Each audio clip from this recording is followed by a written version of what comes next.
Hi, everybody, and welcome to another edition of GLP's 10 out of 10. And today we have with us Craig Caserta. Craig grew up in Brooklyn, New York, and in his own words, fell into the industry arse backwards. But he graduated his way into the world of lighting under the guide of the late, great Bob C. of C Factor Industries. After a short stint in Los Angeles, Craig is now based in Las Vegas, growing his portfolio of work primarily in the world of television. From operator and programmer, Craig has now been the lighting director for an extensive list of television productions, including Boom, Best Time Ever, Wonderland, Family Game Night, Snoop Dogg Presents The Joker's Wild, The World's Best, American Idol, To Tell the Truth, The Chase, and many more besides. Of course, being based in Las Vegas, Craig has also worked in various capacities on numerous corporate presentations for companies such as Ford, Canon, Intel, Panasonic, and Harman. Craig has also been the production and lighting designer for multiple editions of the Circus Couture events. In the world of concert touring, he's toured with productions for Prince, Nicki Minaj, and Pitbull, which also earned him a Parnelli nomination for Lighting Director of the Year. And somewhere in the middle of all of that, he even found time to co-found the lighting visualization company, ESP Vision. Welcome, Craig Caserta. Thank you very much. How are you? Great. How are you? Yeah, fantastic. So we've got our 10 questions for you. Yes. To try and work through. I'm sure this is going to be fun. This is going to be looking forward to this one. So if we wind back to that illustrious start to your career with our first question, that is, what was your first show as a designer? Well, the first show as a designer, I was still working at C Factor. I had only been working there for a couple of months at this point. And I was working for a stagehand company before C Factor, so I knew Bob and I knew a lot of the guys there. So he called me into his office on a Tuesday and told me, "You have a show at Madison Square Garden on Saturday." Right. I said, "Okay, great. Do we have a plot and paperwork?" He goes, "Yeah, it's in your fucking head. Have it on my desk by Thursday." I went and talked to Elliot, found out it was a born-again Christian show where they were doing, there was some preaching on stage, and they had the baptismal pools that they were, baptizing people, and multiple Christian rock bands. And, presented it to Bob on Thursday, and he asked me questions, what their purpose was. What is this light for? What is this light for? And I had a reason for every light on the plot and would explain what I was planning on doing with them. And I'm sure looking at it, he knew all the pitfalls I was going to get into.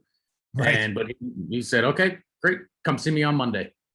We went and did the show, and, show went okay, and went to see him on Monday. And, he asked me how everything went. I said, "Well, these lights here weren't the lights I should have used this type of fixture instead. And these over here were the right fixture, but in the wrong place. They should have moved around over here to get a better angle." And he said, "Right. Okay, well, you'll never make those mistakes again. Your next show is in 3 days at Radio City Music Hall. Have the plot on my desk tomorrow." And it was off to the races from there. So I'm sure with that all being said, there's probably going to have been a couple of times when things didn't quite go all according to plan. Do you have any kind of Spinal Tap moments that you remember? One moment was actually very Spinal Tap. I was on tour with a Greek artist called Notis Fakinakis, and we were doing this world tour, and part of the production design was literally this plexiglass globe that was going to roll out of the band risers. Had a big, opening with the drummer on top and the big garage area. And this globe would come out and open up, and he would step out of it. So in production rehearsals, they drive the thing out, and the motors on the wheels dies. And they could not get it to work. They couldn't fix it. So they decided, all right, well, the stagehands will just push him out. But now with his weight inside of it, he was supposed to push the doors open himself, but the doors won't open. So now they have to put ropes on it, have the stagehands pull ropes. And so do it in production rehearsals quite a few times. It goes somewhat smooth. Opening night of the tour, guys are rolling this thing out. It's going sideways. It's not going down center. It's going down stage left. And trying to open the doors and the stagehand's hiding behind the thing so they can't be seen, but it's turned to the side. They can't get the doors to open. The doors finally open. He steps out of it and nearly falls off the front of the stage because they had rolled it so close to the edge of the stage. And it was just, and then we never used it after that. Right, that was it. Night two. But it was a very spinal, I mean, it doesn't get much more Spinal Tap than that. That's true. That's very true. Everything that possibly could go wrong just went wrong. Yeah. Perfect. Obviously, we mentioned that you've had a long career, but obviously spanning lots of different areas and things. I'm sure you've received, plenty of advice. What would you say is the best piece of advice anyone has ever given you? The best piece of advice I ever got was when I had just started and trying to make a name for myself and comparing myself to others and well, why is that person getting that job and not me, and what, stuff like that. And I was told from a dear friend not to compare myself to anyone else. Everyone has their own unique set of talents. Okay. The only person you need to be better than is you of yesterday. Right. And as long as you're better than the person you were yesterday, you're fine. You don't need to be better than that guy or this girl or that, programmer or that designer. Just worry about yourself and everything else will fall into place from there. Right. Oh, there we go. There we go. Only be better than yourself. That's a great piece of advice. There we are. Professionally, what would you say is your proudest achievement so far? I would say, well, probably still being in this industry for this long. I'm still finding work. But I would have to say it was definitely be touring with Prince. That was definitely a bucket list, proud achievement to be able to just sit in the dressing room with him and have conversations and collaborate with him on stuff and ideas and tour around with him and light his music that I've been a fan of for as long as I can remember. And to be on that same list as, people like Roy Bennett and, some of the other great designers that have worked with him over the years, just to have my name on that list is a huge accomplishment for me personally. Right. Big badge of honor. Yeah. Fantastic.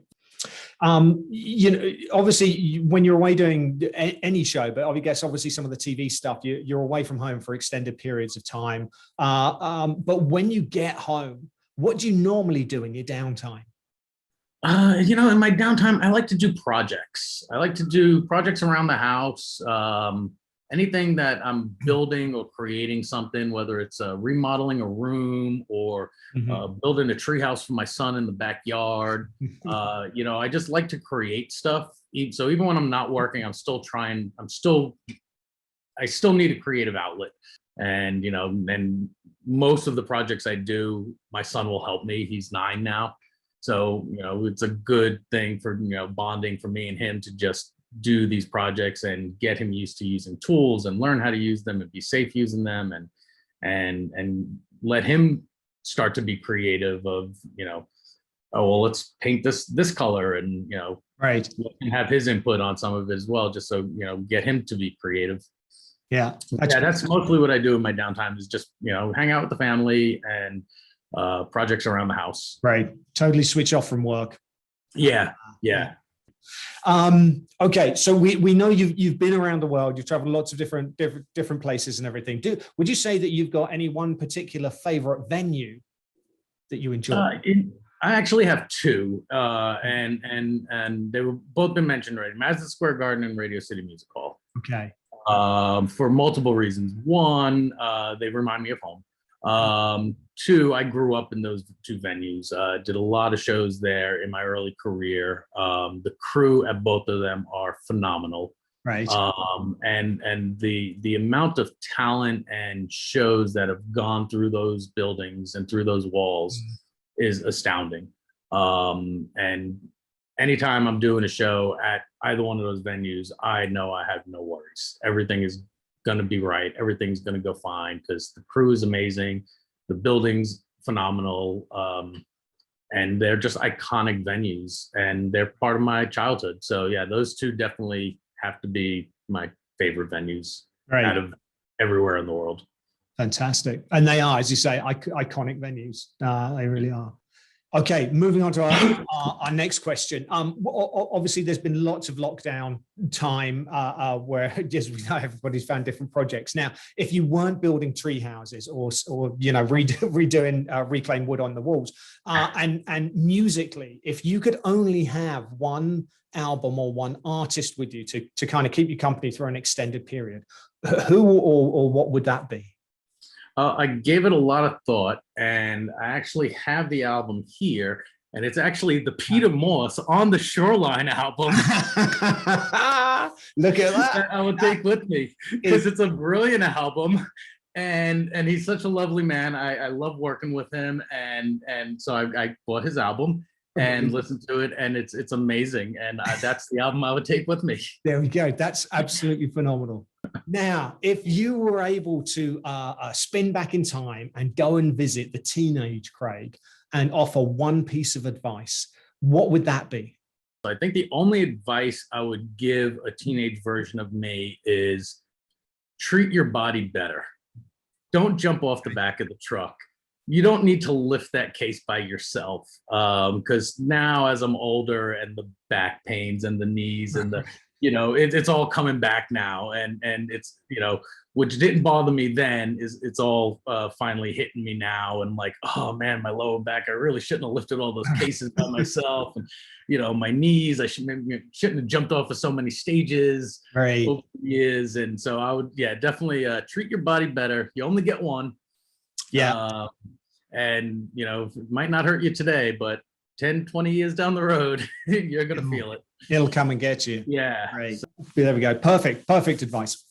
All right. Our next question. If you were able to sit down for a cup of coffee with any one person at all, either living or past, who would that be? It would probably be Stanley McCandless. Okay. Who is touted as being the creator of theatrical lighting. Came up with the 3-point lighting system back in the 1800s. Yeah. So it'd be great to sit down and with the technology they had back then, and just in the way he decided that using a backlight, using 2 side lights and a front light instead of just one front light, and how to make things look more 3-dimensional on stage, and that whole thought process that he had in the 1800s, like we take it for granted now. Right. I'd love to sit down and have conversation with him about his some of his other lighting theories and how he came up with them. Yes. Yeah. That was a very interesting conversation. Indeed. Yeah. What experimentation he did to get to conclusions, and and all of a sudden we get to our final question. I know it tends to speed by so quickly. Yeah. Our final question. So once we're done with the interview, your phone's going to ring, and it's going to be Team USA, and they're going to call you up for the Olympics. Now it could be for the Summer Games, or it could be for the Winter Games. But the question is, what's the sport you're going to do? What have you always wanted to have a go at? Well, that's actually an easy one. It would definitely be hockey. I've played roller and ice hockey since I was a kid. I haven't played much lately, but now that my son is older, me and him will go. There's a local outdoor roller rink that we'll go to, and hockey rink, and we'll go, and I'm teaching him how to play hockey. So it would definitely be hockey, because I've been in love with the sport since I'm about 13, 14, and love playing it. So yeah, definitely would be hockey. Hockey. There we go. That's fantastic. That's fantastic. Yeah. We haven't had. I think you're our first hockey player. So there we go. You can be team captain. A team of no one, a captain of no one. We'll work on that. But fantastic. That's brilliant. There we go. Summer hockey. Craig, thank you so much for finding some time for this. Really appreciate it. In between, thanks for having me. all of the projects and everything like that. So, of course, we look forward to meeting up in person as the opportunity comes around. Yes, hopefully soon. Fingers crossed. Fingers crossed. But until then, stay safe. Good luck with all the projects going on. And again, thanks for taking part. Well, thank you for having me. It's been a pleasure. Thank you. All right. We'll see you soon. Bye, Craig. All right, take care. Bye.